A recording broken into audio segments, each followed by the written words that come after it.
ಈ ಕ್ಲಾಸಲ್ಲಿ ನಾವೇನು ಡಿಸ್ಕಸ್ ಮಾಡ್ತೀವಿ ಅಂತ ಹೇಳಿದ್ರೆ, ಇಲ್ಲಿ ಇ ಎ ಅನ್ನೋ ಲೆಟರ್ ಕಾಂಬಿನೇಷನ್ ಇದೆ. ಯಾವ ಕಾಂಬಿನೇಷನ್ ಇದೆ? E A. E A combination ಇದೆ, ಆದರೆ ಅದರ ಪ್ರೊನೌನ್ಸಿಯೇಷನ್ ಏನು? ನಾವು ಈನ ನಾನು ನಿಮಗೆ ಏನು ಹೇಳಿದ್ದೆ, ಎ ಬಂದಾಗ ಆ ಅಂತ ಹೇಳಬೇಕು. ಸೊ ಇವೆರಡನ್ನು ಕೂಡಿಸಿದಾಗ ಎ ಆ ಅಂತ ಹೇಳೋಕ್ಕಾಗಲ್ಲ. ಓಕೆ, ಸೊ ಎ ಆ ಅಂತ ಅದನ್ನು ಪ್ರೊನೌನ್ಸ್ ಮಾಡಲಿಕ್ಕಾಗಲ್ಲ. ಸೊ ಅದಕ್ಕೆ ಅಂತಲೇ ಒಂದು ಸೆಟ್ ಆಫ್ ಸೌಂಡ್ಸ್ ಇದ್ದಾವೆ. ಇ ಎ ಒಂದು ಪದದಲ್ಲಿ ಬಂದಾಗ ಅದು ಅದರದೇ ಆದ ಸೌಂಡ್ಸ್ ಮಾಡುತ್ತೆ. ಆಮೇಲೆ ಎಲ್ಲೆಲ್ಲಿ ವರ್ಡ್ಸ್, ಆ ವರ್ಡ್ಸ್ ಯಾವ್ದು ಅನ್ನೋದು ನೋಡೋದು. ಬಟ್ ಎಲ್ಲೆಲ್ಲಿ ಯೂಸ್ ಮಾಡ್ಬೋದು ಅನ್ನೋದು ಹೇಳಲಿಕ್ಕೆ ಕಷ್ಟ ಆಗುತ್ತೆ. ಬಟ್ ಆ ವರ್ಡ್ಸ್ ನಾವು ಯಾವುದು, ಎಷ್ಟು ಥರದ ಸೌಂಡ್ಸ್ ಇದೆ. E A is very complicated. E A ಒಂದೇ ನಿಮಗೆ ಕಾಂಪ್ಲಿಕೇಟೆಡ್ ಆಗೋದು. ಯಾಕೆಂದರೆ ಈ ಪದನ ನೋಡಿ. ಸೊ ಈ ವರ್ಡ್ಸ್ ಎಲ್ಲಾದರೂ ನಾವು ನೋಡೋಣ. ಇದರಲ್ಲಿ ಇದು ವರ್ಡ್ಸನ್ನು ಯಾವ ಥರ ಪ್ರೊನೌನ್ಸ್ ಮಾಡೋದು, ಈ ವರ್ಡ್ಸನ್ನು ಯಾವ ಥರ ಪ್ರೊನೌನ್ಸ್ ಮಾಡೋದು ಅನ್ನೋದ್ರ ಮೇಲೆ ನಿಮಗೆ ಗೊತ್ತಾಗುತ್ತೆ. ಇ ಎ ನಾವು ಯಾವ ಥರ, ಇ ಎ ಕಾಂಬಿನೇಷನ್ ಏನಿದೆ ಅದನ್ನು ಯಾವ ಥರ ನಾವು ಪ್ರೊನೌನ್ಸ್ ಮಾಡಬೇಕು ಅನ್ನೋದನ್ನು. ಓಕೆ, ಸೊ ಈಗ ನಮಸ್ಕಾರ ಸ್ನೇಹಿತರೆ, ನಾನು ನಿಮ್ಮ ಇಂಗ್ಲೀಷ್ ಟ್ರೈನರ್ ಅನಿಲ್ ಕುಮಾರ್. ಬನ್ನಿ ಇಂಗ್ಲೀಷ್ ಕಲಿಯೋಣ ಚಾನಲ್ಗೆ ಮತ್ತೊಮ್ಮೆ ಸ್ವಾಗತ. ಸ್ನೇಹಿತರೆ, ನೀವು ಈ ಚಾನಲ್ಗೆ ಹೊಸಬರಾಗಿದ್ದರೆ ದಯವಿಟ್ಟು ಚಾನಲನ್ನು ಸಬ್ಸ್ಕ್ರೈಬ್ ಮಾಡೋದನ್ನು ಮರಿಬೇಡಿ. ಹಾಗೆ ಪಕ್ಕದಲ್ಲಿರುವ ಬೆಲ್ ಐಕಾನ್ ಕ್ಲಿಕ್ ಮಾಡಿ. ನಾವು ಹಾಕುವ ಎಲ್ಲ ವಿಡಿಯೋಗಳು ನಿಮಗೆ ನೋಟಿಫಿಕೇಶನ್ ಬರುತ್ತೆ. ಜಸ್ಟ್ ನೋಟಿಫಿಕೇಶನ್ ಕ್ಲಿಕ್ ಮಾಡಿ. I am here to teach you English. ಸ್ನೇಹಿತರೆ, ಈ ವಿಡಿಯೋವನ್ನು ದಯವಿಟ್ಟು ಕೊನೆ ತನಕ ನೋಡಿ. ಯಾಕೆಂದರೆ this is very important video. 14 sentence ಇದ್ದಾವೆ. ಅದನ್ನು ನೀವು ಸ್ಪಷ್ಟವಾಗಿ ಕರೆಕ್ಟಾಗಿ ನಿಮ್ಮ ಕೈಲಿ ಹೇಳೋಕ್ಕಾಯಿತು ಅಂತ ಹೇಳಿದ್ರೆ you are fluent in English. Okay, so ವಿಡಿಯೋಗೆ ಒಂದು ಲೈಕನ್ನು ಕೊಟ್ಬಿಡಿ ಈಗಲೇ. ಆ್ಯಂಡ್ ನಿಮಗೆ ಇಷ್ಟವಾದರೆ ಹಾಗೆಯೇ ಈ ವಿಡಿಯೋನ ಶೇರ್ ಮಾಡಿ. ನಿಮಗೆ ಏನಾದರೂ ಡೌಟ್ ಇದ್ದರೆ ಕಮೆಂಟ್ ಸೆಕ್ಷನಲ್ಲಿ ಕಮೆಂಟ್ ಮಾಡಿ. All right, so without any further do let's dive into the. Hi friends, ಇದೊಂದು ವಿಶೇಷ ಸೂಚನೆ. ನಮ್ಮಲ್ಲಿ ಇದೀಗ ಆನ್ಲೈನ್ ಸ್ಪೋಕನ್ ಇಂಗ್ಲಿಷ್ ಕೋರ್ಸ್ನ ಹೊಸ ಬ್ಯಾಚ್ ಶುರುವಾಗಿದೆ. ನೀವು ಇನ್ಮೇಲೆ ಎಲ್ಲೂ ಹೊರಗಡೆ ಹೋಗಿ ಇಂಗ್ಲಿಷ್ ಕಲಿಯುವ ಅವಶ್ಯಕತೆ ಇಲ್ಲ. ಮನೆಯಲ್ಲೇ ಕೂತ್ಕೊಂಡು ಯಾವುದೇ ಟೆನ್ಷನ್ ಇಲ್ಲದೆ, ಏನು ಮುಗಿದಿರಲಿಲ್ಲದೆ ಇಂಗ್ಲಿಷ್ ಮಾತಾಡೋದನ್ನು ಕಲಿಯಬಹುದು. ಸ್ನೇಹಿತರೆ, ಸ್ಪೋಕನ್ ಇಂಗ್ಲಿಷ್ ಮಾತ್ರ ಅಲ್ಲ, ನಿಮಗೆ ಇಂಗ್ಲಿಷ್ನ ಓದಲಿಕ್ಕೆ ಬರಲಿಕ್ಕೆ ಬರಲ್ಲ ಅಂತ ಇಟ್ಕೊಳ್ಳಿ. ಈಗ ಇಂಗ್ಲಿಷ್ ನಿಮಗೆ ಓದಲಿಕ್ಕೆ ಬರಲಿಕ್ಕೆ ಬರಲ್ಲ, ಬರೀ ಎಬಿಸಿ ಮಾತ್ರ ಗೊತ್ತು, ಅಥವಾ ಎಬಿಸಿ ಓದಿಲ್ಲ ಅಂತ ಇಟ್ಕೊಳ್ಳಿ. ಸೊ ಎಬಿಸಿ ಓದಿಲ್ಲ ಅಂತ ನಾವು ನಿಮಗೆ ಇಂಗ್ಲಿಷ್ನ ಬೇಸಿಕ್ಕಿಂದಲೇ ಓದಲಿಕ್ಕೆ ಮತ್ತೆ ಬರಲಿಕ್ಕೆ ಸಹ ಹೇಳ್ಕೊಡ್ತೀವಿ. ಅದಲ್ಲದೆ ನೀವು ಕನ್ನಡ ಬರಲ್ಲ ಅಂತ ಇಟ್ಕೊಳ್ಳಿ, ಕನ್ನಡ ಹೇಳ್ಕೊಟ್ಟು ಕನ್ನಡದಿಂದ ಇಂಗ್ಲಿಷ್ನ ಹೇಗೆ ಓದೋದು, ಕನ್ನಡ ನಾವು ಹೇಳ್ಕೊಟ್ಟು ಅದರ ಮೂಲಕ ಇಂಗ್ಲಿಷ್ನ ಹೇಗೆ ಕಲಿಯೋದು ಅನ್ನೋದನ್ನು ನಾವು ಈ ಕೋರ್ಸಲ್ಲಿ ಇನ್ಕ್ಲೂಡ್ ಮಾಡಿದ್ದೀವಿ. ಸ್ನೇಹಿತರೆ, ಈ ಕೋರ್ಸ್ನ ಚಿಕ್ಕ ಮಕ್ಕಳನ್ನು ಹೊರತುಪಡಿಸಿ ಬೇರೆ ಯಾರು ಬೇಕಾದ್ರೂ ಈ ಕೋರ್ಸ್ಗೆ ಜಾಯ್ನ್ ಆಗಬಹುದು. ನೀವು ಕೆಲಸ ಹೋಗಿರ್ಬೋದು, ಮನೆಯಲ್ಲಿ ಹೋಗಿರ್ಬೋದು, ಅಥವಾ ನೀವು ಯಾವುದೋ ಬಿಸಿನೆಸ್ ಮಾಡ್ತಾ ಇರ್ಬೋದು. ಓಕೆ, ಸೊ ಯಾವ ಬೇಕಾದ್ರೂ ಈ ಕೋರ್ಸ್ನ ಜಾಯ್ನ್ ಆಗಬಹುದು. ಹಾಗಾದ್ರೆ ಸ್ನೇಹಿತರೆ, ತಡ ಯಾಕೆ, ಈ ಸ್ಪೋಕನ್ ಇಂಗ್ಲಿಷ್ ಕೋರ್ಸ್ ಮತ್ತು English basic reading and writing ಕೋರ್ಸ್ನ ಜಾಯ್ನ್ ಆಗಬೇಕು ಅಂತ ಆಸಕ್ತಿ ಇರೋರು ಈ ಕೂಡಲೇ ನಿಮ್ಮ ಫೋನ್ ತೆಗೆದುಕೊಳ್ಳಿ. ಹಾಗೂ ಇಲ್ಲಿ ಬರುವಂತಹ ನಂಬರ್ಗೆ ಅಥವಾ ಕೆಳಗಡೆ ಬರ್ತಿರುವಂತಹ ನಂಬರ್ಗೆ ನೀವು ಕರೆ ಮಾಡತಕ್ಕದ್ದು ಅಥವಾ ವಾಟ್ಸ್ಆಪ್ನಲ್ಲಿ ಸಂಪರ್ಕಿಸಿ ನಿಮ್ಮ ಹೆಸರನ್ನು ರಿಜಿಸ್ಟರ್ ಮಾಡಿ. ನೆಕ್ಸ್ಟ್ ಫೋನೋಗ್ರಾಮ್ ಬಂದು E A. E A phonogram ಏನು? E A. ಇದನ್ನ ಫೋನೋಗ್ರಾಮ್ ಅಂತ ಹೇಳ್ಬೋದು. ನಾವು ಆ್ಯಕ್ಚುಲಿ ಇದಕ್ಕೆ ಎರಡು ಅಕ್ಷರ ಕೂಡಿದಾಗ ಒಂದು ಸೌಂಡ್ ಬರುತ್ತಲ್ವಾ, ಅದಕ್ಕೆ ನಾವೇನಂತ ಹೇಳ್ತೀವಿ? ಡೈಗ್ರಾಫ್ ಅಂತ ಹೇಳ್ತೀವಿ. 2 ಅಕ್ಷರ ಕೂಡಿದಾಗ ಒಂದು ಡೈಗ್ರಾಫ್ ಅಂತ ಹೇಳ್ತೀವಿ. ಓಕೆ, ಅದು ಕಾನ್ಸನೆಂಟ್ ಡೈಗ್ರಾಫ್. ನಾನು ಹೇಳಿದೆ ನಿಮಗೆ, ಈ ಥರ 2 ಅಕ್ಷರ ಕೂಡಿ ಒಂದು ಸೌಂಡ್ ಬಂತು ಅಂತ ಹೇಳಿದ್ರೆ this is called vowel digraph. Vowel digraph. So ಇದೇನು ತಲೆ ಕೆಡಿಸ್ಕೊಳ್ಳೋದು ಬೇಡ ನೀವು. Consonant digraph, vowel digraph. Just E A ಅಂತ ಬಂದಾಗ ನಾವು ಏನು ಅನ್ಕೋಬೇಕು? E A itself is phonogram. ಇದನ್ನು ಕೆಲವರು ಡೈಗ್ರಾಫ್ ಅಂತಲೂ ಹೇಳ್ತಾರೆ. In fact it is a digraph. ಯಾಕೆಂದರೆ 2 ಸೌಂಡ್ ಇದೆ, 2 ಅಕ್ಷರ ಇದೆ, ಒಂದು ಸೌಂಡ್ ಬರುತ್ತೆ. So it is vowel digraph. So vowel ಡೈಗ್ರಾಫ್ನ ನಾವು ಫೋನೋಗ್ರಾಮ್ ಅಂತ ತೊಗೊಂಡ್ಮೇಲೆ ಮತ್ತೆ ಇನ್ನೊಂದು ಸಲ ಡೈಗ್ರಾಫ್ ಅಂತ ಆದರೂ ಹೇಳೋ ಅವಶ್ಯಕತೆ ಇಲ್ಲ. ಓಕೆ, ನಾವು ಈಗ ಇ ಎ ಅಂತ ಬಂದಾಗ ನಮಗೆ 2 ಥರ ಯಾವ ಥರ ಸೌಂಡ್ ಬರುತ್ತೆ ನೋಡಿ. ಇ ಅಂತ ಬಂದಾಗ ಕಾಮನ್ ಆಗಿ ನಾನು ತೋರಿಸ್ತೀನಿ ನಿಮಗೆ. ಜಸ್ಟ್ ಇಲ್ಲಿ ನೋಡಿ, ಇ ಎ.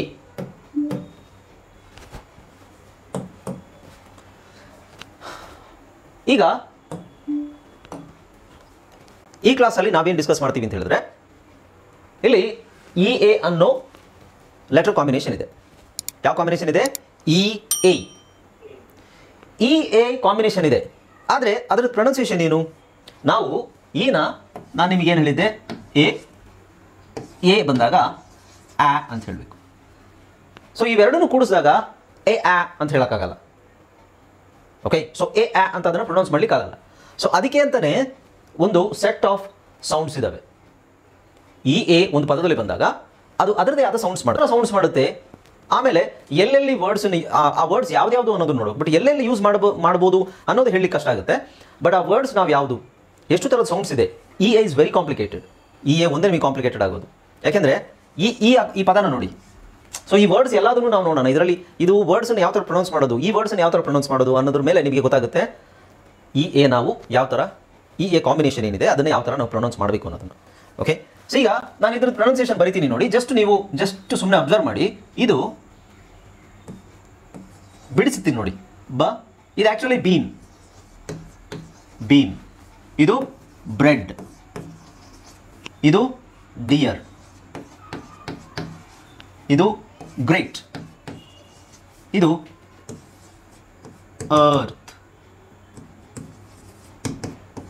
ಅರ್ತ್. ಇಲ್ಲಿ ಆರ್ನ ಬೇಕಾದ್ರೆ ಸೈಲೆಂಟ್ ಮಾಡ್ಬೋದು, ಅರ್ಕವತ್ತನ್ನು ಸೈಲೆಂಟ್ ಮಾಡ್ಬೋದು. ಓಕೆ, ನಾವು ಈಗ ನೋಡಿ ಇಲ್ಲಿ bean, bread, dear, great, earth. Okay, ಇದನ್ನು ನಾವು ಬಿಡಿಸಿದಾಗ ಫೋನಿಕ್ಸ್ ಆಮೇಲೆ ಫೋನೋಗ್ರಾಮ್ ಅಂತ ಬಿಡಿಸಿದಾಗ ಈಗ ನಾವು ಫೋಕಸ್ ಮಾಡೋದು ಯಾವುದು? ಈ ಆಕ್ಷನ್ ಅಲ್ವಾ? ಈ ಆಕ್ಷನನ್ನು ಇಲ್ಲಿ ನೋಡಿ ಇ ಅಂತಿದೆ, ಏನಿದೆ ಅಲ್ಲಿ? ಈ ಸೌಂಡ್ ಇದೆ. Okay, bean. ಸೊ ಎನ್ ಹಾಕೊಂಡ್ರೆ ಇಲ್ಲಿ ನಾವು ಹಾಕೊಂಡು ಉಳಿಯೋದೇನು? ಬೀನ್ ಅನ್ನೋದ್ರಲ್ಲಿ ಉಳಿಯೋದೇನು ನಮಗೆ ಇ ಅಲ್ವಾ? ಬ ಈನ್, ಬೀನ್. ಸೊ ಇಲ್ಲಿ ಈ ಎ ಸೌಂಡ್ ಏನು? ಇ. ಇ ಎ ಅನ್ನೋ ಅಕ್ಷರ ಕಾಂಬಿನೇಷನ್ ಇದೆಯಲ್ಲ ಅದರ ಸೌಂಡ್ ಏನು? ಇ. ಹಾಗೆ ಇಲ್ಲಿ ಬ್ರೆಡ್, ಬ್ರೆಡ್ಗೆ ಬಿ ಆರ್ ಇದೆ, ಕೊನೆಯಲ್ಲಿ ಡಿ ಇದೆ. ಓಕೆ, ಸೊ ಬಿ ಆರ್ ಅದನ್ನು ನಾವು ಬ್ರ, ಇದು ಡಿನ ಡ. ಸೊ ಇಲ್ಲಿ ಬ್ರೆ, ಬ್ರೆ ಅಂತ ಬರಬೇಕು ಅಂತ ಹೇಳಿದ್ರೆ ನಾವು ಅಲ್ಲಿ ಎ ಹಾಕಬೇಕು ಅಲ್ವಾ? ಸೊ ಇಲ್ಲಿ ಎ ಹಾಕೊಳ್ಳೋಣ. ಇವಾಗ ಏನಾಗುತ್ತೆ? ಬ್ರ ಎ ಡ, ಬ್ರೆಡ್. ಸೊ ಇದು ಬ ಇ ಬೀನ್, ಬ ಇ ಬೀನ್, ಬ್ರೆಡ್. ಇಲ್ಲಿ ನೋಡಿ ಇದು ಡ, ಇದು ರ್. ಸೊ ಇ ಎ ಇದರ ಶಬ್ದ ಏನು? Dear, dear. ಸೊ ಇಲ್ಲಿ ಡ ಇಯ, ಇದನ್ನು ನೀವು ಕೂಡಿಸಿದಾಗಲೇ ಡಿಯರ್ ಬರೋದು. ಡ ಇ ಡಿ ಯ ರ್, ಡಿಯರ್. ಓಕೆ, ನೆಕ್ಸ್ಟ್ ಇದು ನೋಡಿ ಗ್ರ, ಜಿ ಆರ್ ಏನು? ಗ್ರ. ಇಲ್ಲೇನಿದೆ? ಟ. ಸೊ ಇದರ ಶಬ್ದ ಏನಾಗುತ್ತೆ? ಎ ಅಲ್ವಾ? ಸೊ ಇಲ್ಲಿ ಗ್ರೇಟ್ ಅಂತ ಹೇಳಿದ್ದೀನಿ. ಸೊ ಏನಾಗುತ್ತೆ? ಎ. ಸೊ ಇದನ್ನು ಕೂಡಿಸಿದಾಗ, ಇವು ಮೂರನ್ನು ಕೂಡಿಸಿದಾಗ ಮಾತ್ರ ನಿಮಗೆ ಏನು ಸಿಗುತ್ತೆ? Great, great. ಓಕೆ, ಇದು ನೋಡಿ ನೆಕ್ಸ್ಟು ಇ ಎ ಫಸ್ಟ್ಗೆ ಇದೆ, ಹಾಗಾಗಿ ಇದನ್ನು ಬಿಟ್ಬಿಡೋಣ. ಆರ್ ಇದೆ, ಟಿ ಎಚ್ ಇದೆ. ಆರ್ ಇದೆಯಲ್ವಾ? ಆರ್ಗೆ ಆರ್ ಹಾಕೊಳ್ಳೋಣ ಬೇಕಾದರೆ, ಟಿ ಎಚ್ಗೆ ಥ. ಬಟ್ ಅದನ್ನು ಪ್ರೊನೌನ್ಸ್ ಮಾಡೋದು ಹೇಗೆ? ಅದರ ಉಚ್ಚಾರಣೆ ಬಂದು ಅರ್ತ್, ಅರ್ತ್. ಸೊ ಇಲ್ಲಿ ಇ ಎ ಸೌಂಡ್ ಏನಾಗುತ್ತೆ ನಿಮಗೆ? ಆ ಅಲ್ಲ, ಅ, ಅರ್ತ್, ಅರ್ತ್. ಹಾಗಾದರೆ ಇ ಎ ಕಾಂಬಿನೇಷನ್ಗೆ ಎಷ್ಟು ಥರದ ಸೌಂಡ್ಸ್ ಇದೆ? ಇ ಎ ಬಂದಾಗ ಒಂದು ಏನು ಬರುತ್ತೆ ನಿಮಗೆ? ಇ. ಇ ಎ ಬಂದಾಗ ಇಲ್ಲಿ ಬ್ರೆಡ್ಡಲ್ಲಿ ಏನು ಬರುತ್ತೆ ನಿಮಗೆ? ಎ. ಇ ಎ ಬಂದಾಗ ಡಿಯರ್, ಡಿಯರ್, ಡಿಯರಲ್ಲಿ ಏನು ಬರುತ್ತೆ? ಇಯ, ಇಯ. ರೈಟ್? ಗ್ರೇಟ್, ಗ್ರೇಟಲ್ಲಿ ಏನು ಬರುತ್ತೆ? ಏಕಾರ ಬರುತ್ತೆ. Right? A. E A R T H, earth, earth. Earth ಅಂದರೆ ಭೂಮಿ. ಸೊ ಇಲ್ಲಿ ನಮಗೆ ಏನು ಬರುತ್ತೆ? ಅ ಅನ್ನೋ ಶಬ್ದ ಬರುತ್ತೆ. ಒಟ್ಟಿನಲ್ಲಿ ಇದು ಟೋಟಲಿ ಕನ್ಫ್ಯೂಸಿಂಗ್. ಎಲ್ಲಿ ಯಾವ ಸೌಂಡ್ ಹೇಳಬೇಕು ಅನ್ನೋದು ನಮಗೆ ಕನ್ಫ್ಯೂಸ್ ಆಗುತ್ತೆ. ರೈಟ್? ಸೊ ಇ ಹೇಳಬೇಕಾ, ಎ ಹೇಳಬೇಕಾ, ಇ ಹೇಳಬೇಕಾ, ಎ ಹೇಳಬೇಕಾ, ಅ ಹೇಳಬೇಕಾ? ಓಕೆ, ಸೊ ಒಟ್ಟಾರೆ ನೀವು ಪಾಠದಲ್ಲಿ ಅಥವಾ ಯಾವುದಾದ್ರೂ ಪ್ಯಾರಾಗ್ರಾಫಲ್ಲಿ, ನ್ಯೂಸ್ ಪೇಪರಲ್ಲಿ ಅಥವಾ ಏನಾದರೂ ವರ್ಡ್ಸ್ ನೋಡಿದಾಗ ಈ ಎ ಮಧ್ಯದಲ್ಲಿತ್ತಾ? ಹೆಂಗೆ ಓದೋದು ಅದನ್ನು? ಅದಕ್ಕೆ ನಾನೇನು ಮಾಡಿದ್ದೀನಿ ಅಂತ ಹೇಳಿದ್ರೆ, ಈ ಅಂತ ಬರುವ ಒಂದಷ್ಟು ಪದಗಳು, ಎ ಅಂತ ಬರುವ ಒಂದಷ್ಟು ಪದಗಳು, ಇಯ, ಇಯ ಜಾಸ್ತಿ ಇಲ್ಲ, ಮತ್ತು ಇದು ಜಾಸ್ತಿ ಇಲ್ಲ, ಏನೂ ಜಾಸ್ತಿ ಇಲ್ಲ, ಇದು ಜಾಸ್ತಿ ಇಲ್ಲ. ಓಕೆ, ಸೊ ಇವೆಲ್ಲ ಸ್ವಲ್ಪ ಕಡಿಮೆ ಇದ್ದಾವೆ ನಿಮಗೆ ವರ್ಡ್ಸು, ಇವೆಲ್ಲ ಜಾಸ್ತಿ ಇಲ್ಲ. ನಿಮಗೆ ಜಾಸ್ತಿ ವರ್ಡ್ಸ್ ಇರೋದು ಇದೇನೆ, ಈ ಅಂತ ಬರುತ್ತೆ. ಓಕೆ, ಇದರಲ್ಲೂ ಒಂದಷ್ಟು ವರ್ಡ್ಸ್ ಮಾತ್ರ ಇದೆ, ಒಂದಷ್ಟು ಅಲ್ಲ, ಸ್ವಲ್ಪ ಜಾಸ್ತಿನೇ ಇದೆ, ಬಟ್ ಇದರಷ್ಟಿಲ್ಲ. ಹಾಗಾಗಿ ನಾವೇನು ಮಾಡಬೇಕು? ಈಗ ತುಂಬ ಕಡಿಮೆ ಇರೋದು ಯಾವುದು? ಇದು. ಈ ವರ್ಡ್ಸನ್ನು ಇದರಲ್ಲಿ ಯಾವ್ಯಾವ ವರ್ಡ್ಸ್ ಬರುತ್ತೆ? 3-4 ಬರುತ್ತೆ ಅಷ್ಟೇ. ಅದನ್ನು ನೆನ್ಪಿಟ್ಕೋಬೇಕು, ಬರಿಬೇಕು. ಸೊ ಈ ವರ್ಡ್ಸ್ ಕಾಂಬಿನೇಷನ್, ಈ ಲೆಟರ್, ಈ ಪದಗಳು ಬಂದರೆ ಇದರಲ್ಲಿ ನಾವು ಎ ಅಂತ ಹೇಳಬೇಕು. ಉದಾಹರಣೆಗೆ ಗ್ರೇಟ್, ಬ್ರೇಕ್, ಸ್ಟೇಕ್, ಇಷ್ಟೇ ಬರೋದು, 3. ಓಕೆ, ಸೊ ಹಾಗಾದರೆ ಇದು ಬಿಟ್ಬಿಡೋಣ, ಇದು ನಾವು ಮರ್ತ್ಬಿಡೋಣ. ಯಾಕೆಂದರೆ ಅದು 3 ವರ್ಡ್ಸ್ ನಾವು ಬಾಯ್ಪಾಠ ಮಾಡಿದ್ರೆ ಸಾಕು. ಇನ್ನು ಅ, ಅ ಅಲ್ಲಿ ಒಂದು 7-8 ಬರುತ್ತೆ. ಅದೆಲ್ಲ ನಾನು ನಿಮಗೆ ತೋರಿಸ್ತೀನಿ ಆಮೇಲೆ. 7-8 ಬರುತ್ತೆ, ಅದನ್ನು ಪ್ರಾಕ್ಟೀಸ್ ಮಾಡಿದ್ರೆ ಬಂದುಬಿಡುತ್ತೆ. ಇನ್ನು ನಾವು ನೆನ್ಪಿಟ್ಕೋಬೇಕಾಗಿರೋದು ಇದೊಂದು ಮಾತ್ರ, ಎ. ಎ ಅಲ್ಲಿ ಒಂದಷ್ಟು ಪದಗಳಿದ್ದಾವೆ, ಅದನ್ನು ಪ್ರಾಕ್ಟೀಸ್ ಮಾಡಿದ್ರು ಸಾಕು. ಇನ್ನು ಉಳಿದ ಯಾವುದೇ ಪದ ಬಂದ್ರೂ ಅಲ್ಲಿ ಇ ಅಂತಲೇ ಆಗುತ್ತೆ, ಇ ಅಂತ ಆಗುತ್ತೆ. ಸೊ ಈ ಅಲ್ಲಿ ಒಂದಷ್ಟು ಪದಗಳು, 100-120 ಪದಗಳನ್ನು ನಾವು ನೋಡಬೇಕು. ಅದಾದ ನಂತರ ಇದು ನೀವು ಬಾಯ್ಪಾಠ ಮಾಡಬೇಕಾದ ಅವಶ್ಯಕತೆ ಇಲ್ಲ. ಓಕೆ, ಸೊ ಇದನ್ನು ಜಾಸ್ತಿ ಯಾವುದಿದೆ ಅದನ್ನು ಬಾಯ್ಪಾಠ ಮಾಡೋ ಅವಶ್ಯಕತೆ ಇಲ್ಲ, ಕಡಿಮೆ ಯಾವುದಿದೆ ಅದನ್ನು ಬಾಯ್ಪಾಠ ಮಾಡೋದು, ಅದನ್ನು ಬರಿತಾ ಹೋಗೋದು. ಆಮೇಲೆ ಉಳಿದ ಎಲ್ಲ ಪದಗಳು ಈ ಎ ಬಂದರೆ ನೀವು ಇ ಅಂತಲೇ ಹೇಳ್ಬೋದು. ಯಾಕೆಂದರೆ ನಿಮಗೆ ಆಲ್ರೆಡಿ ಎ ಅಲ್ಲಿ ಪದಗಳು ಗೊತ್ತಿರುತ್ತೆ ಯಾವ್ದು ಅಂತ, ಇ ಅಲ್ಲಿ ಗೊತ್ತಿರುತ್ತೆ ಯಾವ್ದು ಅಂತ, ಎ ದೀರ್ಘ ಅದರಲ್ಲೂ ಗೊತ್ತಿರುತ್ತೆ ಯಾವ್ದು ಅಂತ, ಅಲ್ಲೂ ಗೊತ್ತಿರುತ್ತೆ. ಹಾಗಾಗಿ ಇನ್ನು ಉಳಿದ ಪದಗಳೆಲ್ಲವೂ ಈ ಕಾರದಲ್ಲೇ ಬರುತ್ತೆ. ಓಕೆ ಓಕೆ, ಸೊ ಫಸ್ಟ್ ಹಾಗಾದರೆ ನಾವೇನು ಮಾಡೋಣ, ಫಸ್ಟ್ ಈನೇ ನೋಡ್ಬಿಡೋಣ. ಈ ಪದಗಳಲ್ಲಿ ತುಂಬ ಪದಗಳು ಬರುತ್ತಲ್ಲ ಅದನ್ನು ಫಸ್ಟ್ ನೋಡೋಣ. ಓಕೆ, ಅಥವಾ ನಾವು ಫಸ್ಟ್ ಇದನ್ನು ನೋಡಿದ್ರೂ ಆಗುತ್ತೆ. ಇದನ್ನು ನೋಡೋಣ, ಕಡಿಮೆ ಯಾವ್ದು ಬರೋದು ಇದು ಬರುತ್ತೆ, ಇದರಲ್ಲಿ ಕಡಿಮೆ ಬರುತ್ತೆ. ಸೊ ಇವಿಷ್ಟರಲ್ಲಿ ಕಡಿಮೆ ಬರುತ್ತೆ, ಇದು ಜಾಸ್ತಿ ಬರುತ್ತೆ ಅಂತ ಹೇಳಿದ್ನೆ. ಯಾವುದು ನಿಮಗೆ ನೋಡಬೇಕು, ಕಡಿಮೆ ಇರೋದು ನೋಡಬೇಕಾ ಅಥವಾ ಜಾಸ್ತಿ ಇರೋದು ನೋಡಬೇಕಾ? ಹಾಂ, ವೆರಿ ಗುಡ್. ಕಡಿಮೆ ಇರೋದು ನೋಡಿದ್ರೆ ಆ ಪದಗಳನ್ನು ಆ ಸೌಂಡನ್ನು ನಾವು ಸೈಡಿಗೆ ಹಾಕ್ಬೋದು. ಹಾಂ, ಈ ಸೌಂಡಿಗೆ ಇಷ್ಟೇ ವರ್ಡ್ಸ್ ಬರೋದು ಅಲ್ವಾ, ಜಾಸ್ತಿ ಇರೋದನ್ನು ಲಾಸ್ಟಿಗೆ ತೊಗೊಳ್ಳೋಣ. ಓಕೆ, ಅರ್ಥ ಆಯ್ತಲ್ಲ ಎಲ್ರಿಗೂ? ಈಗ ನೋಡಿ, ಇದು ಈ ಸೌಂಡು, ಈ ಸೌಂಡ್ ಆಮೇಲೆ ನೋಡೋಣ. ಈ ಸೌಂಡ್ ನೋಡಿ ತುಂಬ ಇದೆ. 1 2 3 4 5 6 30 7 ಎ ಎ ಫಸ್ಟ್ ಇದು ನೋಡೋಣ. ಓಕೆ, ಸೊ ಇದು ಅಂತ ಬರೋದು. ಓಕೆ, ಇದರಲ್ಲಿ ಅಂತ ಬರುತ್ತೆ ನೋಡಿ.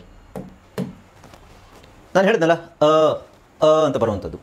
ಈ ಎ ಬಂದಾಗ ಅದನ್ನು ನಾವು ಇ ಅಂತ ಹೇಳಬಾರ್ದು, ಏನು ಹೇಳಬೇಕು, ಅಂತ ಹೇಳಬೇಕು. ಓಕೆ, ಸೊ ಇಲ್ಲಿ ಉದಾಹರಣೆ ನೋಡಿ, ಇದು ಪ ಪಿ, ಪಿ ಏನು ಸೌಂಡ್ ಇದೆ ಇಲ್ಲಿ, ಪ ಪ ರೈಟ್. ಪಗೆ ನಾವು ಪನೇ ಹಾಕೊಳ್ಳೋಣ. ಈ ಎ ಇದೆಯಲ್ವಾ, ಈ ಎ ಕಾಮನ್ ಆಗಿ ಇಲ್ಲಿ ನಿಮಗೆ ಇನ್ನೊಂದು ಅನುಕೂಲ ಏನಾಗುತ್ತೆ ಅಂದರೆ ಇ ಎ ಆರ್ ಕಾಂಬಿನೇಷನ್ ಅದ. Actually E A R combination ಅಂದರೆ ಎಲ್ಲ ವರ್ಡ್ಸಲ್ಲೂ ನಿಮಗೆ ಇ ಎ ಆರ್ ಕಾಂಬಿನೇಷನ್ ಇದೆ. ಅಂತ ಎಲ್ಲಿ ಬರುತ್ತೆ ಅಂದರೆ ಇ ಎ ಆರ್ ಕಾಂಬಿನೇಷನಲ್ಲೇ ಅದಿಷ್ಟು ವರ್ಡ್ಸ್ ನಾವು ನೆನ್ಪಿಟ್ಕೊಂಡ್ರೆ ಇದನ್ನು ಬಾಯ್ಪಾಠ ಮಾಡಿದ್ರು ಸಾಕು. ಸೊ ಇದೇನಾಗುತ್ತೆ ಈಗ ನೋಡಿ, ಇದನ್ನು ಪರ್ಲ್ ಅಲ್ಲಿ ಆ್ಯಕ್ಚುಲಿ ಆರ್ ಸೈಲೆಂಟ್ ಮಾಡ್ಬೋದು. ಇಲ್ಲ, ಕಾಮನ್ ಆಗಿ ಇದನ್ನು ತುಂಬ ಜನ ಪರ್ಲ್ ಅಂತ ಹೇಳ್ತಾರೆ, ಪರ್ಲ್ ಅಂತ ಹೇಳ್ತಾರೆ. ಬಟ್ ಅಲ್ಲಿ ಆರ್ ಸೈಲೆಂಟ್ ಮಾಡಬೇಕು ಅಂತಿಲ್ಲ, ನೀವು ಪರ್ಲ್ ಅಂತಲೇ ಹೇಳ್ಬೋದು. ಬಟ್ ಕರೆಕ್ಟ್ ಪ್ರೊನೌನ್ಸಿಯೇಷನ್ ಅದ್ರದ್ದು ಪರ್ಲ್, ಪರ್ಲ್. ಸೊ ಇಲ್ಲಿ ಪ ಹಾಕೋಬೇಕು. ಈ ಎ ಸೌಂಡ್ ಏನಾಗುತ್ತೆ ಇಲ್ಲಿ ನಿಮಗೆ, ಆಮೇಲೆ ಅವಾಗ ಏನಾಗುತ್ತೆ, ಪರ್ಲ್ ಹೇಳಿ, ಪರ್ಲ್. ಹಾಂ, ಗುಡ್. ಅಲ್ಲಿ ಆರ್ ಹಾಕೋ ಅವಶ್ಯಕತೆ ಇಲ್ಲ, ಪರ್ಲ್ ಅಂತ ಹೇಳೋ ಅವಶ್ಯಕತೆ. You can just say pearl. Pearl ಅಂದ್ರೆ ಇಲ್ಲ, ಆರ್ ಸೈಲೆಂಟ್ ಆಗುತ್ತೆ ಅಂತ ರೂಲ್ಸ್ ಏನೂ ಇಲ್ಲ. ಆರ್ ಸೈಲೆಂಟ್ ಆಗೋ ರೂಲ್ ಇಲ್ಲ. ಬ್ರಿಟಿಷ್ ಇಂಗ್ಲೀಷಲ್ಲಿ ಮಾತ್ರ. ಹಾಂ, ಅಂದರೆ ಪರ್ಲ್ ಅಂತಲೇ ಹೇಳ್ಬೋದು, ಪರ್ಲ್ ಅಂತಲೂ ಹೇಳ್ಬೋದು. ಸೈಲೆಂಟ್ ಮಾಡೋ ರೂಲ್ ಇಲ್ಲ. ಯಾಕೆಂದರೆ ಬ್ರಿಟಿಷ್ ಇಂಗ್ಲೀಷಲ್ಲಿ ಸೈಲೆಂಟ್ ಮಾಡ್ತಾರೆ, ಅಲ್ಲಿ ಸೈಲೆಂಟ್ ಅಂತ ರೂಲ್ ಮಾಡ್ತಾರೆ. ಬಟ್ ಅಮೆರಿಕನ್ ಇಂಗ್ಲೀಷಲ್ಲಿ ಆರ್ ಸೈಲೆಂಟ್ ಮಾಡೋದಿಲ್ಲ, ಅವರು ಪರ್ಲ್ ಅಂತ ಹೇಳ್ತಾರೆ. So R is not silent anywhere. Okay, so ನಿಮ್ಮ ಆಕ್ಸೆಂಟ್, ನಾವು ಯಾವ ಆಕ್ಸೆಂಟನ್ನು ಇದು ಮಾಡ್ತೀವಿ ಅದ್ರ ಮೇಲೆ ಡಿಪೆಂಡ್ ಆಗುತ್ತೆ. ಯಾವುದು ಈಸಿ ಆಗುತ್ತೆ ಅದನ್ನು ಹೇಳ್ಬೋದು. Pearl, I think pearl is easy. R silent ಮಾಡಿಬಿಟ್ಟು ಹೇಳೋದು ಈಸಿ, ಬಟ್ ಅದರ ಅನಿವಾರ್ಯತೆ ಇಲ್ಲ. ಸೊ ನಾನು ಹೇಳೋದು ಹಿಂಗೆ, ನನಗೆ ಇದು ಈಸಿ ಆಗುತ್ತೆ. ಕೆಲವರಿಗೆ ಆರ್ ಹೇಳಲೇಬೇಕಾಗುತ್ತೆ, ಅವರಿಗೆ ಅದು ಬರೋದಿಲ್ಲ, ಪರ್ಲ್ ಅಂತ ಹೇಳಕ್ಕೆ ಬರಲ್ಲ. ಹಾಗಾಗಿ ಅವರು ಪರ್ಲ್ ಅಂತ ಹೇಳ್ತಾರೆ. That is also okay. Indian ಆಕ್ಸೆಂಟಲ್ಲಿ ಪರ್ಲ್ ಅಂತ ಹೇಳ್ತೀವಿ, ತುಂಬ ಆರ್ನ ಪ್ರೊನೌನ್ಸ್ ಮಾಡ್ತೀವಿ. ಓಕೆ, ನಾವು ಹಾಗೆ ಇದು ಅಷ್ಟೇ. ಇದನ್ನು ಸಾಮಾನ್ಯವಾಗಿ ಅರ್ತ್ ಅಂತ ಹೇಳ್ತಾರೆ. ಓಕೆ, ಸೊ ಆ್ಯಕ್ಚುಯಲ್ ಪ್ರೊನೌನ್ಸಿಯೇಷನ್ ಅದ್ರದ್ದು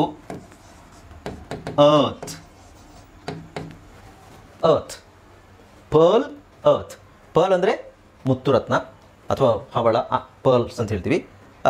ಅರ್ತ್ ಅಂದರೆ ಭೂಮಿ, ಅರ್ತ್. ಓಕೆ, ಸೊ ಇದನ್ನು ಅರ್ನ್ ಅಂತಾರೆ, ಅರ್ನ್ ಅಂತ ಹೇಳ್ತಾರೆ. ಬಟ್ ಆ್ಯಕ್ಚುಯಲ್ ಪ್ರೊನೌನ್ಸಿಯೇಷನ್ ಬಂದಿದ್ದು earn. I am earning. Earn ಅಂದರೆ ದುಡಿಯೋದು, ಗಳಿಸೋದು. ದುಡಿಯೋದಲ್ಲ, ಗಳಿಸೋದು. ಹಾಗೆ ಇದನ್ನು ಸರ್ಚ್ ಅಂತ ಹೇಳ್ತಾರೆ. ಸರ್ಚ್ ಅಂದರೆ ಹುಡುಕೋದು. ಕೇಳಿದ್ದೀರಾ, ತುಂಬ ಜನ ಸರ್ಚ್ ಮಾಡ್ತಾ ಇದ್ದೀನಿ, ಸರ್ಚ್ ಅಂತ ಹೇಳ್ತಾರೆ. ಬಟ್ ಅಲ್ಲಿ ಆರ ಅವಶ್ಯಕತೆ ಇಲ್ಲ. So you can just say search.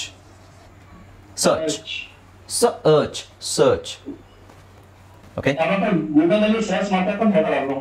ಹಾಂ, ನಾನು ಗೂಗಲಲ್ಲಿ ಸರ್ಚ್ ಮಾಡಿದೆ. ಕನ್ನಡದಲ್ಲಿ ಹೇಳಬೇಕಾದ್ರೆ ಅದನ್ನು ನಾವು ಸರ್ಚ್ ಅಂತಲೇ ಹೇಳ್ತೀವಿ. ಯಾಕೆಂದರೆ ಕನ್ನಡದಲ್ಲಿ ಹೇಳಬೇಕಾದ್ರೆ ಇಂಗ್ಲೀಷ್ ಅಕ್ಷರದ ಎಕ್ಸಾಕ್ಟ್ ಪ್ರೊನೌನ್ಸಿಯೇಷನ್ ಬರಬೇಕು ಅಂತೇನಿಲ್ಲ. ಕನ್ನಡದಲ್ಲಿ ನಾವು ಪದನ ಬಳಸ್ತೀವಿ ಅಷ್ಟೇ, right? So but when you are speaking in English, ನಾವು ಇಂಗ್ಲೀಷಲ್ಲಿ ಮಾತಾಡಬೇಕಾದ್ರೆ ಅದನ್ನು I am searching for something. Searching ಅಲ್ಲಿ ಆರ್ ಬರೋದಿಲ್ಲ. ಹರ್ಡ್, ಇದು ಹರ್ಡ್ ಅಂತಾರೆ. ಆಕ್ಚುಯಲ್ ಪ್ರೊನೌನ್ಸಿಯೇಷನ್ ಏನಿದು ಆರ್ ಸೈಲೆಂಟ್ ಮಾಡಿಕೊಂಡು ಹನ ನಾವು ಎಳಿಬೇಕು. ಹ heard. Okay, I heard someone calling me, I heard someone screaming, I heard. Heard is also okay, but actual pronunciation heard.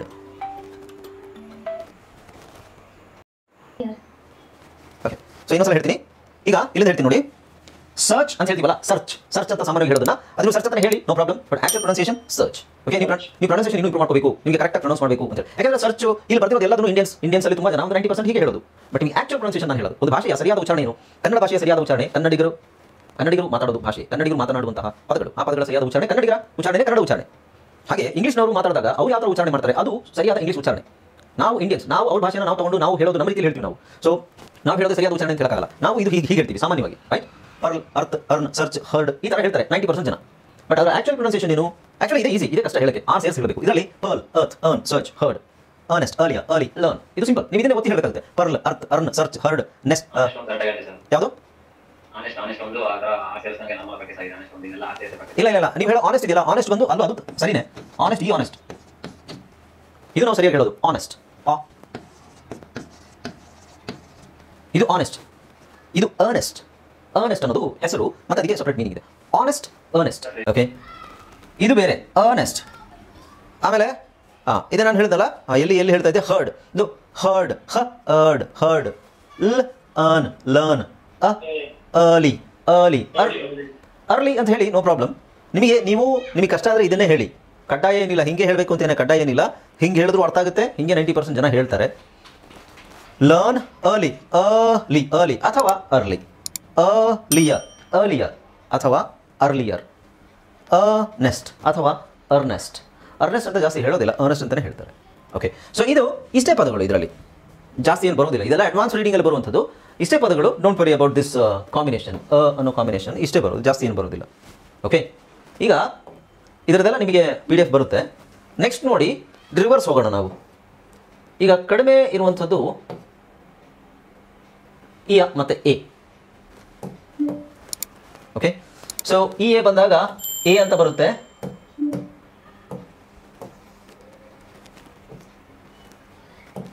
E ಅಂತ ಬಂದಾಗ ಎ ಅಂತ ಬರ್ಬೋದು, ಇ ಅಂತ ಬರ್ಬೋದು. ನಾನು ಆಗಲೇ ನಿಮಗೆ ಫಸ್ಟ್ 1 2 3 4 ಪದಗಳು ಎಕ್ಸಾಂಪಲ್ಸ್ ತೋರಿಸಿದ್ನಲ್ಲ, ಎ ಅಂತ ಬರ್ಬೋದು, ಇ ಅಂತ ಬರ್ಬೋದು. ಓಕೆ, ಸೊ ಇ ಅಂತ ಎಲ್ಲಿ ಬರುತ್ತೆ, ಎ ಅಂತ ಎಲ್ಲಿ ಬರುತ್ತೆ? First A ನೋಡ್ಬಿಡೋಣ. ಎ ಅಲ್ಲಿ ನೋಡಿ ಜಾಸ್ತಿ ಪದಗಳಿಲ್ಲ, 3 ನಿಮಗೆ, ಗ್ರೇಟ್, ಬ್ರೇಕ್, ಸ್ಟೇಕ್. ಇಲ್ಲಿ ಇ ಎ ಇದೆ, ಇ ಎ. ಸೊ ಇದನ್ನು ಹೇಗೆ ಪ್ರೊನೌನ್ಸ್ ಮಾಡ್ತೀವಿ? ಸ್ಟೇಕ್, ಬ್ರೇಕ್, ಬ್ರೇಕ್ ಅನ್ನೋದನ್ನ ಇನ್ನೂ ಸ್ವಲ್ಪ ನಾವು ಕ್ಲಿಯರ್ ಮಾಡಿ ಹೇಳಬೇಕು. ಬ್ರೇಕ್ ಅಲ್ಲಿ ಯಾಕಾರ ಬರುತ್ತೆ, ಅದೀಗ ಬೇಡ, ನೆಕ್ಸ್ಟ್ ಲೆವೆಲ್ಗೆ ಹೋದಾಗ ಗೊತ್ತಾಗುತ್ತೆ. ಇದು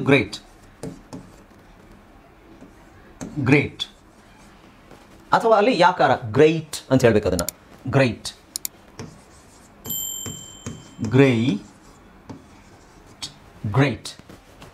ಅಲ್ಲಿ ಯಾಕಾರ ಹಾಕಬೇಕು ಕೆಳಗಡೆ, ಗ್ರೈಟ್. ಹಾಗೆ ಇದು ಬ್ರೇಕ್ ಯಾಕಾರ ಬರುತ್ತೆ, ಬಟ್ ಕಾಮನ್ ಆಗಿ ನೀವು ಹೇಳಬೇಕಾದ್ರೆ ಬ್ರೇಕ್, ಗ್ರೇಟ್ ಆ್ಯಂಡ್ ಸ್ಟೇಕ್. ಈ 3 ಪದಗಳು ಇ ಎ ಬಂದಾಗ ಏಕಾರ ಬರುತ್ತೆ. ಏಕಾರ ಅಂದರೆ ದೀರ್ಘ ಎ. ಓಕೆ, ಸೊ ರಸ್ವ ಮತ್ತು ದೀರ್ಘ ಎ ಅದನ್ನು ಗಮನಿಸ್ಕೊಳ್ಳಿ, ಏಕಾರ. ಓಕೆ, ನೆಕ್ಸ್ಟ್ ಇನ್ನು ಕೆಲವುದು ಈ ಕಡೆ ಇರೋದು ಎಕ್ಸೆಪ್ಷನ್ಸ್, ಇದು ವಿಚಿತ್ರವಾಗಿ ಬರುತ್ತೆ, ಅದನ್ನು ನಾನು ಹೇಳ್ತೀನಿ. ಈಗ ಇ ಅಂತ ಬರುತ್ತೆ ಅಂತ ಹೇಳಿದ್ನಲ್ಲ, ಇ ಎಲ್ಲಿ ಬರುತ್ತೆ? ಇ ನೋಡಿ ಇಲ್ಲಿ, ಇದು ಕ್ಲಿಯರ್. ಇಲ್ಲಿ ಬೇಕಾದ್ರೆ ಆರ್ ಸೈಲೆಂಟ್ ಮಾಡ್ಬೋದು, ನೀವು ಬರೀ ಕ್ಲಿಯರ್ ಅಂತಲೇ ಹೇಳ್ಬೋದು. ಇದು ಅರಿಯರ್, ಅರಿಯರ್. ಆರ್ ಬೇಕಾದ್ರೆ ಸೈಲೆಂಟ್ ಮಾಡ್ಬೋದು, ಬೇಕಾದರೆ ಮಾಡಬಹುದು, ಮಾಡಲೇಬೇಕು ಅಂತ ಕಡ್ಡಾಯ ಇಲ್ಲ. ಇದು ಥಿಯೇಟರ್, ಇದು ಬೇಡ, ಇದು ಆ ಕಡೆ ಬರುತ್ತೆ. ಇದು ಇಯರ್, ಇದು ಕ್ಲಿಯರ್, ಇಲ್ಲ ಇದೆಯಲ್ಲ. ಓಕೆ, ನಾವು ಇದು ಗಿಯರ್, GEAR, ಗಿಯರ್ ಅಂತ ಹೇಳ್ತೀವಿ. ಏನಕ್ಕೆ? ಗಾಡಿದು ಗೇರ್, ಸಾಮಾನ್ಯವಾಗಿ ಗೇರ್ ಅಂತ ಹೇಳ್ತಾರೆ. ಆ್ಯಕ್ಚುಲಿ ಅದು ಗೇರ್ ಅಲ್ಲ, ಗೇರ್ ಗಾಡಿ ಅಂತ ಹೇಳ್ತಾರೆ. ಗೇರ್ ಹಾಕಬೇಕು, ಗೇರ್ ಚೇಂಜ್ ಮಾಡಬೇಕು, but that's not gear, it's gear ಅಂತ ಹೇಳಬೇಕು, ಗಿಯರ್. ಓಕೆ, ಇದು ಹಿಯರ್, ಇದು ಶಿಯರ್.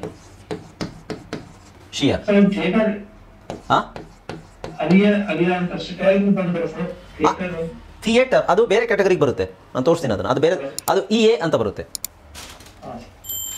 ಇದು ನಿಯರ್, ಇದು ಇಯರ್ ನೋಡಿ, ಈ ಇಯರ್ ಮತ್ತು ಈ ಎರಡು ಒಂದೇನೆ, ಪ್ರೊನೌನ್ಸಿಯೇಷನ್ ಒಂದೇನೆ. ಇಯರ್ ಅಂದರೆ ವರ್ಷ, ದಿಸ್ ಇಯರ್, ನೆಕ್ಸ್ಟ್ ಇಯರ್, ಈ ವರ್ಷ, ಮುಂದಿನ ವರ್ಷ. ಹಾಗೆ ಕಿವಿಗೆ ಇಂಗ್ಲೀಷಲ್ಲಿ ಇಯರ್ ಅಂತಾರೆ. ಪ್ರೊನೌನ್ಸಿಯೇಷನ್ ಒಂದೇ ಇರುತ್ತೆ, ಉಚ್ಚಾರಣೆ ಒಂದೇ ಇರುತ್ತೆ, ಮೀನಿಂಗ್ ಚೇಂಜ್ ಇರುತ್ತೆ, ಸ್ಪೆಲ್ಲಿಂಗ್ ಬೇರೆ ಇರುತ್ತೆ. ಇದು ಸ್ಪಿಯರ್, ಇದು ಫಿಯರ್, ಓಕೆ, ಇದು ಟಿಯರ್. ಹಾಂ, ಓಕೆ. ಸೊ ಇದು ಸ್ವಲ್ಪ ಚೇಂಜ್ ಆಗುತ್ತೆ, ಇದು ಬಿಟ್ಬಿಡೋಣ. ಇದು ಏರಿಯಾ, ಇದನ್ನ ಅಲ್ಲ ಹಾಕಿದ್ದೀನಿ ಅನ್ಸುತ್ತೆ, ಇಲ್ಲ, ಓಕೆ. ಡಿಯರ್ ಇದೆಯಾ? ಇಲ್ಲ, ಓಕೆ. ಹಾಗೆ ಇದು appear, serial, ideal, real, beard, fair, ಬೇರ್, ಟೇರ್, ವೇರ್, ಸ್ವೇರ್. ಇಲ್ಲಿ ಸ್ವಲ್ಪ ಚೇಂಜ್ ಇದೆ, ಅದು ನಿಮಗೆ ತುಂಬ ಕನ್ಫ್ಯೂಸ್ ಆಗ್ಬೋದೇನೋ ಅಂತ ನಾನು ಅದನ್ನು ಎಕ್ಸ್ಟ್ರಾ ಸೌಂಡ್ ಹೇಳಲಿಲ್ಲ. ಆ್ಯಕ್ಚುಲಿ ಎ ಬೇರೆ, ಎ ಬೇರೆ. ಇದನ್ನು ಪೇರ್ ಅಂತ ಹೇಳ್ತಾರೆ. ಪೇರ್ ಅಲ್ಲ, ನಾವಿಲ್ಲಿ ಕನ್ನಡದಲ್ಲಿ ಬರೆಯೋಕ್ಕಾಗೋದು ಪೇರ್ ಅಂತ. ಆ್ಯಕ್ಚುಲಿ ಅದೇ ಪೇರ್, ಓಕೆ. ಇದು ಹಾಗೆ ಬೇರ್ ಅಲ್ಲ, ಬರೀಲಿಕ್ಕಾಗೋದಿಲ್ಲ ಅದನ್ನು. ಬೇ ಇದು ನಾವು ಬರೆದಾಗ ಏನಾಗುತ್ತೆ, ಬೇರ್ ಆಗುತ್ತೆ. ಅದು ಆ್ಯಕ್ಚುಲಿ ಬೇರ್. ಸೊ ಪೇರ್, ಬೇರ್, ಟೇರ್, ವೇರ್, ಸ್ವೇರ್. ಪೇರ್ ಅಂದರೆ ಒಂದು ಹಣ್ಣು, ವೇರ್, ಸ್ವೇರ್, ಓಕೆ. ಪೇರ್ ಅಲ್ಲ, ಪೇರ್, ಬೇರ್, ಟೇರ್, ವೇರ್, ಸ್ವೇರ್. ಆದರೆ PAIR ಪೇರ್, ಅದೇ ನಾನು ಹೇಳಿದಲ್ಲ, ಇಂಗ್ಲೀಷಲ್ಲಿ ಈ ಥರ ಎರಡು ಅಕ್ಷರ ಒಂದೇ ಶಬ್ದ ಇರುತ್ತೆ, ಬೇರೆ ಬೇರೆ ಮೀನಿಂಗ್ ಇರುತ್ತೆ, ಸ್ಪೆಲ್ಲಿಂಗ್ ಬೇರೆ ಇರುತ್ತೆ. ಅದಕ್ಕೆ ನಾವು ಹೋಮೋಫೋನ್ಸ್ ಅಂತ ಹೇಳ್ತೀವಿ, ಹೋಮೋಫೋನ್ಸ್. ಸೊ ಅದು ಪಾಠ ನಿಮಗೆ ಬರುತ್ತೆ ನೆಕ್ಸ್ಟು, ಓಕೆ. ಸೊ ಪೇರ್, ಎರಡು ಒಂದೇನೆ. ಈಗ PAIR ಮತ್ತು PEAR ಇವೆರಡರದ್ದು ಉಚ್ಚಾರಣೆ ಒಂದೇನೆ, ಪೇರ್ ಅಂದರೆ ಜೋಡಿ. PAIR ಪೇರ್ ಅಂದರೆ ಜೋಡಿ, PEAR ಅಂದರೆ ಒಂದು ಹಣ್ಣು, ಪೇರ್ ಅಲ್ಲ. ಬಟ್ ಕನ್ನಡದಲ್ಲಿ ಪೇರ್ ಅಂತ ಬರೀಲಿಕ್ಕಾಗೋದಿಲ್ಲ, ಅದು ಪೇಯರ್ ಅಂತ ಬರೀಬೇಕಾಗುತ್ತೆ, ಓಕೆ. ಬಟ್ ಇದು ಏಕಾರ, ಇದು ಏತ, ಏರಿ, ಆಮೇಲೆ ಏಣಿ, ಅದರಲ್ಲಿ ಬರುವಂಥದ್ದು. ಗ್ರೇಟ್, ಬ್ರೇಕ್, ಸ್ಟೇಕ್, ಇಲ್ಲಿ ಪೇರ್, ಬೇರ್, ಟೇರ್, ವೇರ್, ಸ್ವೇರ್. ಇದು ಸ್ವಲ್ಪ ಸೌಂಡನ್ನು ನಾವು ನಿಮಗೆ ಸ್ವಲ್ಪ ಕಷ್ಟ ಆಗ್ಬೋದು, ಬಟ್ ಹೇಳ್ತಾ ಅದು ಪ್ರಾಕ್ಟೀಸ್ ಮಾಡ್ತಾ ಬರುತ್ತದೆ, ಓಕೆನಾ. ಇನ್ನು ಸ್ವಲ್ಪ ವಿಚಿತ್ರವಾಗಿರುವಂಥದ್ದು, ಕೆಲವು ಪದಗಳು ವಿಚಿತ್ರವಾಗಿರುತ್ತೆ. ಇಲ್ಲಿ ನೋಡಿ, ಇವೆಲ್ಲದನ್ನು ಬಿಟ್ಟು ಈಗ ನಾನು ನಿಮಗೆ ಆ ಸೌಂಡ್ ಏನು ಹೇಳಿದೆ, ಒಂದು ಇಯ, ಇನ್ನೊಂದು ಎ ಅಲ್ಲೇ ಇನ್ನೊಂದು ಥರ ಎ ಬರುತ್ತೆ ಅಂತ ಹೇಳಿದೆ ನಾನು, ಅಲ್ವಾ. ನೆಕ್ಸ್ಟ್ ಇಲ್ಲಿ ಸ್ವಲ್ಪ ಇಲ್ಲಿ ಬೇರೆ ಸೌಂಡ್ಸು, ಅದು ಕೆಲವು ಪದಗಳು ಮಾತ್ರ, ಎಲ್ಲ ಪದಗಳು ಬರೋದಿಲ್ಲ ಆ ಥರದ್ದು. ಇದು ನೋಡಿ, ಇದು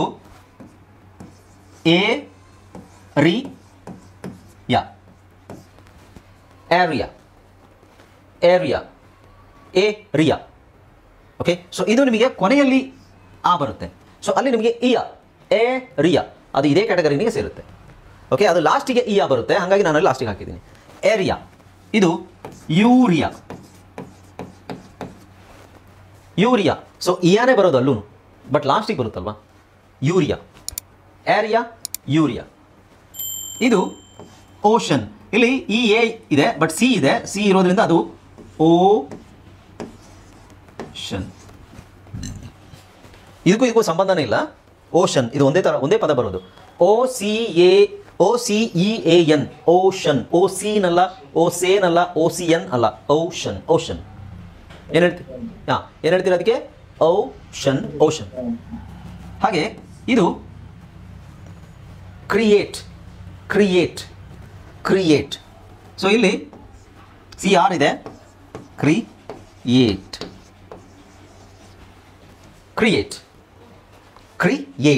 ಕ್ರಿಯೇಟ್. ಅದೇ ಥರ ಇಲ್ಲಿ ಈ ಪದ ಇಲ್ಲಿ ಹಾಕ್ಬೇಕಿತ್ತು ನಾನು. ಸೊ ಇಲ್ಲಿ ನಾನು ತೋರಿಸಿದ್ದೀನಲ್ವಾ, ಇದು ಥಿಯೇಟ್, ಅದು ಕ್ರಿಯೇಟ್, ಇದು ಥಿಯೇಟರ್.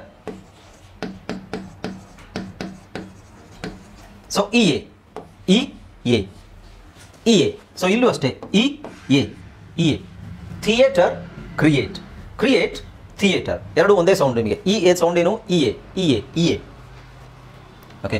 ಸೊ ಇದು ಜಿ ಐ ಬಂದಿದೆ, ಅದನ್ನು ನಾವು ಗಿ ಅಂತ ಹೇಳಬೇಕು. ಇಲ್ಲಿ ಗಿನಿಯಾ, ಇಯ ಇಯ ಗಿನಿಯಾ. ಇಲ್ಲಿ ಸ್ವಲ್ಪ ಚೇಂಜ್ ಆಗುತ್ತೆ ನೋಡಿ. React, react, react, reaction, reacting. So R E separate I, R E separate ಇರುತ್ತೆ, ಎ ಸಿ ಟಿ ಸಪ್ರೇಟ್ ಆಗುತ್ತೆ. ರಿಯಾಕ್ಟ್, ರಿಯಾಕ್ಟ್,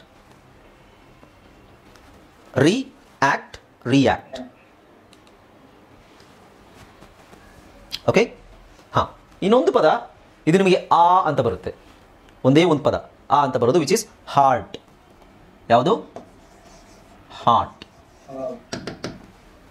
ಆರ್ ಹಾಕೋಬಹುದು. ಹಾರ್ಟ್, ಹಾರ್ಟ್ ಅಥವಾ ಹಾರ್ಟ್, ಹೃದಯ. ಹೃದಯಕ್ಕೆ ನಾವು ಹಾರ್ಟ್ ಅಂತ ಹೇಳ್ತೀವಿ. ಸ್ಪೆಲ್ಲಿಂಗ್ ಏನು? HATT ಅಥವಾ HAAT ಅಲ್ಲ, HEART, ಹಾರ್ಟ್. EAR ಇದೆ. EAR ಬಂದಾಗ ನೀವು ಹಿಯರ್ಟ್ ಅಲ್ಲ. ಈಗ ಒಂದಿದು ನೋಡಿ, HE, ಇದು ಆ್ಯಕ್ಚುಲಿ ಹೀಟ್ ಆಗುತ್ತೆ. ಅದು ಮುಂದೆ ನೋಡೋಣ. ನೆಕ್ಸ್ಟ್ ಇದೆ ಹೀಟ್. ಇಲ್ಲಿ ನಾವು ಆರ್ ಹಾಕೊಂಡ್ರೆ ಹಾರ್ಟ್ ಆಗುತ್ತೆ. HEAT ಹೀಟ್ ಆಗುತ್ತೆ.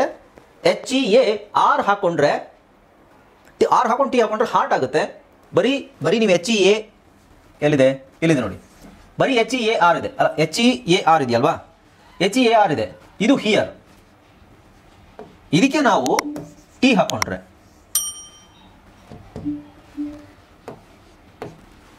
ಇದಕ್ಕೆ ನಾವು ಟಿ ಹಾಕೊಂಡ್ರೆ ಏನಾಗುತ್ತೆ? ಹಿಯರ್ಟ್ ಆಗುತ್ತಾ? ಇದು ಹಿಯರ್ಟ್ ಆಗಿಲ್ವಾ? ಹಿಯರ್ಟ್ ಆಗಲ್ಲ, ಅದು ಹಾರ್ಟ್ ಆಗುತ್ತೆ. ಓಕೆ, ಅರ್ಥ ಆಯ್ತಲ್ವಾ? ಸೊ ಆ ವರ್ಡ್ಸು ಈ HEART ಬಂದಾಗ ಹಾರ್ಟ್ ಅಂತಲೇ ಹೇಳಬೇಕು. ಅದು ಹೆಂಗೆ ಹೇಳಬೇಕು? ನಮಗೆ ಹೆಂಗೆ ಗೊತ್ತಾಗುತ್ತೆ? ಇವಾಗ ಗೊತ್ತಾಯ್ತಲ್ಲ, ಹಿಂಗೆ ಗೊತ್ತಾಗೋದು. ಈಗ ನಿಮಗೆ ನಾನು ಇದ್ರದ್ದು ಉಚ್ಚಾರಣೆಗಳು ಹಿಂಗೆ ಇರಬೇಕು ಅಂತ ಹೇಳಿದ್ನಲ್ಲ, ಅದನ್ನು ಹಾಗೆ ಹೇಳಬೇಕು ನೀವು. HEART ಬಂತ, ಹಾರ್ಟ್ ಅಂತಲೇ ಹೇಳಬೇಕು. ಅದು ಹೆಂಗೆ ಗೊತ್ತಾಗುತ್ತೆ ಸರ್? ಈಗ ಹೇಳಿದ್ನಲ್ಲ, ಗೊತ್ತಾಯ್ತಲ್ವಾ? ಈಗ ಹೇಳಿ ಇನ್ಮೇಲೆ. ರಿಯಾಕ್ಟ್ ಅಂತ ಬಂದಾಗ REA ಇದೆ. EA ಫೋನೋಗ್ರಾಮ್ ಅಂದ್ರಿ. ನಾನು ಇ ಅಂತ ಹೇಳಬೇಕಾ, ಇ ಅಂತ ಹೇಳಬೇಕಾ, ಇದು ಹೇಳಬೇಕಾ, ಎ ಹೇಳಬೇಕಾ, ಇ ಅಂತ ಹೇಳಬೇಕಾ? ಇಲ್ಲ, ಏನು ಹೇಳೋದು ಬೇಡ, ರಿಯಾಕ್ಟ್ ಅಂತ ಹೇಳು. ರಿಯಾಕ್ಟ್ ಅಂತ ನೆನಪಲ್ಲಿರಲಿ. ನೆಕ್ಸ್ಟ್ ಇದು ಇಯ, ಇದು ಕ್ರಿಯೇಟ್. ಕ್ರಿಯೇಟ್ ಮತ್ತು ಥಿಯೇಟರ್ ಇವೆರಡು ಒಂದೇ ಥರ ಬರುತ್ತೆ. Create, theatre.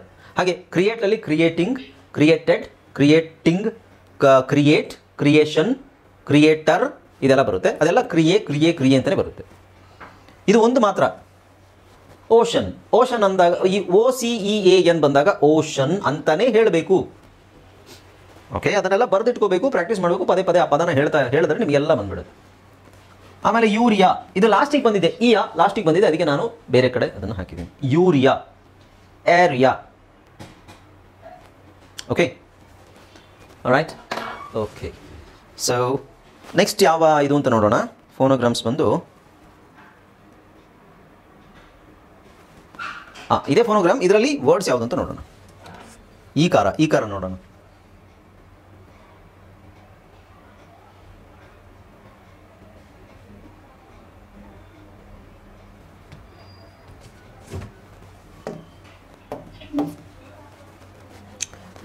ಎ ನೋಡೋಣ ಫಸ್ಟ್. ಎ ಕಾರ. ಓಕೆ, ಎ ಕಾರ ಜಾಸ್ತಿ ಪದ. ಎಸ್ ಹೇಳಿ. ಏನು ಏನಾದರೂ ಹೇಳಿದ್ರಾ ಯಾರಾದರೂ?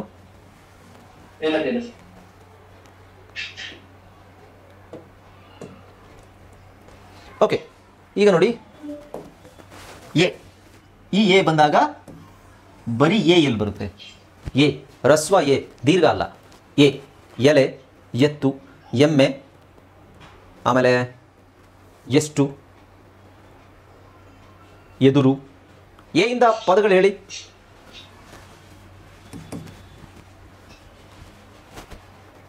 ಎ ಇಂದ ಪದಗಳು ಹೇಳಿ.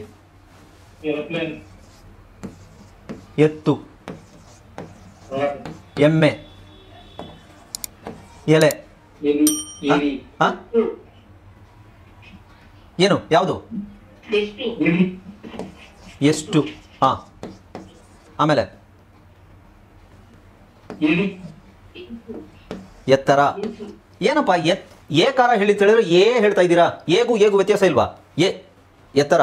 ಅದಕ್ಕೆ ನಾನು ಬರಿತಾ ಇದ್ದೀನಿ, ನಿಮ್ಗೆ ಕನ್ಫ್ಯೂಸ್ ಆಗುತ್ತೆ ಅಂತ ಗೊತ್ತು. ಕನ್ನಡದಲ್ಲೇ ಎತ್ತು, ಎಮ್ಮೆ, ಎಲೆ, ಎಷ್ಟು, ಎತ್ತರ. ಏರೋಪ್ಲೇನ್ ಅಂತ ಹೇಳ್ತಿದ್ಯಾ? ಏರೋಪ್ಲೇನ್ ಅನ್ನಕ್ಕೆ ಎ ದೀರ್ಘ ಅಲ್ವಾ? ಏಣಿ ಅಂತ ಹೇಳ್ತಾ ಇದೆಯಾ? ಏಣಿ, ಏಡಿ ಎಲ್ಲ ದೀರ್ಘ ತಾನೆ.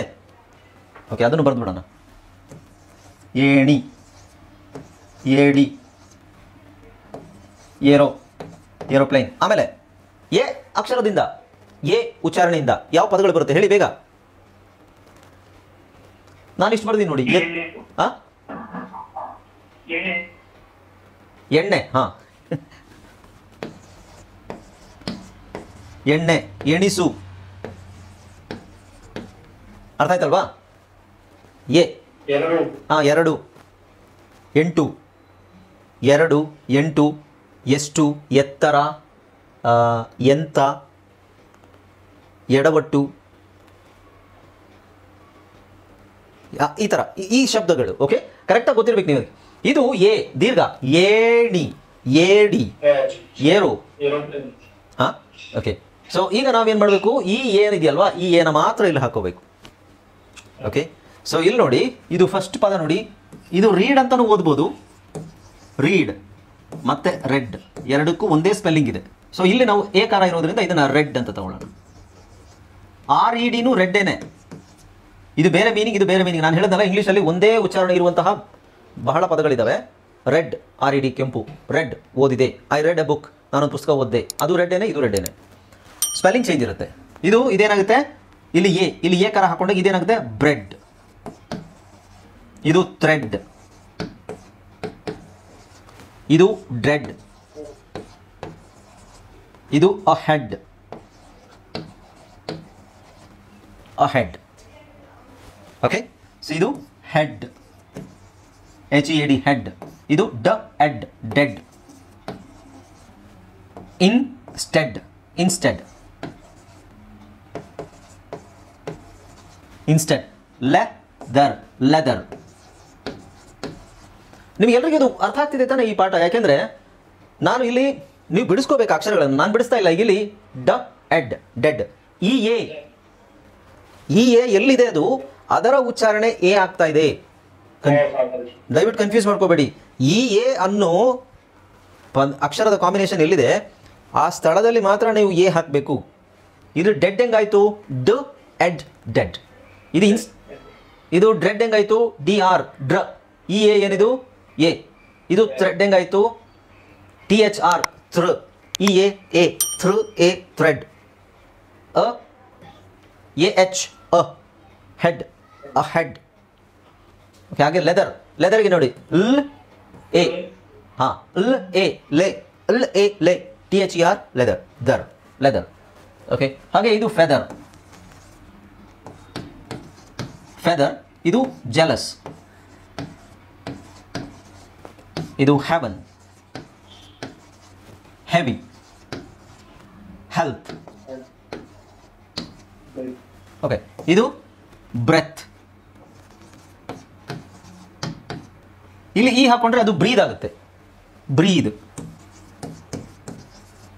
ಈ ಹಾಕೊಂಡ್ರೆ ಬ್ರೀದ್ ಆಗುತ್ತೆ, ಈ ತೆಗೆದ್ರೆ ಬ್ರೆತ್ ಆಗುತ್ತೆ. ಅದು ಬ್ರೀದ್. ಮತ್ತೆ ನೆಕ್ಸ್ಟ್ ಇದರಲ್ಲಿ ಹೇಳಿ, ಡೆತ್, ಜಲಸ್. ಇಲ್ಲೆಲ್ಲ ಬಂದಿದೆಯಲ್ಲ ಜಲಸ್. ಹಾಂ, RED, ರೆಡಿ.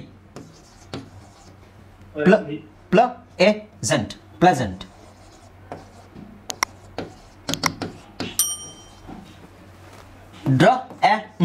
ಡ್ರಮ್ಟ್.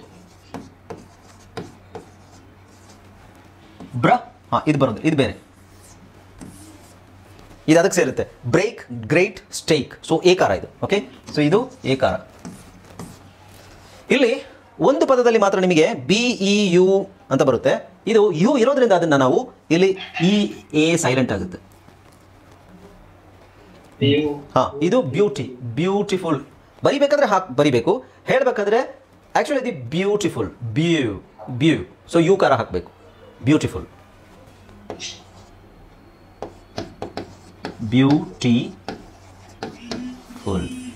ಬ್ಯೂಟಿಫುಲ್. ಗೊತ್ತಾಯ್ತಾ? ಸೊ ಈಗ ಈ ಎ ಕಾಂಬಿನೇಷನಲ್ಲಿ ನಿಮಗೆ ಎಷ್ಟು ಶಬ್ದಗಳು ಗೊತ್ತಾಯಿತು? ಇಯ, ಎ, ಆಮೇಲೆ ಎ, ಆಮೇಲೆ ಓಕೆ. ಇನ್ನು ಉಳಿದಿರೋವು ಏನಿದ್ದಾವೆ ಅವೆಲ್ಲ ನಿಮಗೆ ಈ ಕಾರಣ ಬರುತ್ತೆ. ಉಳಿದವು ಯಾವುದು? ಇದೆಲ್ಲ ಆಯ್ತಲ್ವಾ? ಹಾಂ, ಉಳಿದಿರೋದು ಈ ಪದಗಳು ನಿಮಗೆಲ್ಲ ಏನು ಬರುತ್ತೆ ಈನೇ ಜಾಸ್ತಿ ಇರೋದು.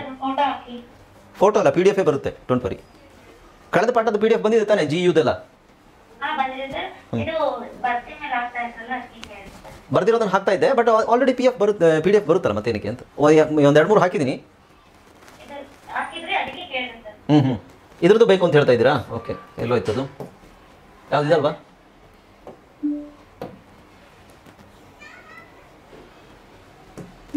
ಇಲ್ಲ ಅದು ಹೋಯ್ತು ಬಿಡಿ, ಆಮೇಲೆ ಬರುತ್ತೆ PDF ತಗೊಂಡು ಒಂದ್ಸಲ ಸ್ವೈಪ್ ಮಾಡಿದ್ರೆ ಹೋಗ್ಬಿಡ್ತದು. EA. ಹಾಂ, ಈಗ ಇದನ್ನು ನೋಡೋಣ. ಈಗ ಅಂತ ಬರುತ್ತೆ. ಇದರ ಶಬ್ದ ಏನು ಬರುತ್ತೆ? ನಾನು ಹೇಳಿದ್ನಲ್ಲ, ಇಷ್ಟೊತ್ತು ನಾವು ಯಾವ್ಯಾವ ಪದಗಳನ್ನು ನೋಡಿದ್ವಿ ಆ ಪದಗಳನ್ನು ಸ್ವಲ್ಪ ಬಾಯ್ಪಾಠ ಮಾಡ್ಕೊಳ್ಳಿ, ಪ್ರಾಕ್ಟೀಸ್ ಮಾಡ್ಕೊಳ್ಳಿ. ಆಮೇಲೆ ಇನ್ಯಾವುದೇ ಉಳಿದ ಪದಗಳು ಬಂದ್ರೂ ಅದನ್ನು ನೀವು ಅಂತಲೇ ಹೇಳಬೇಕು.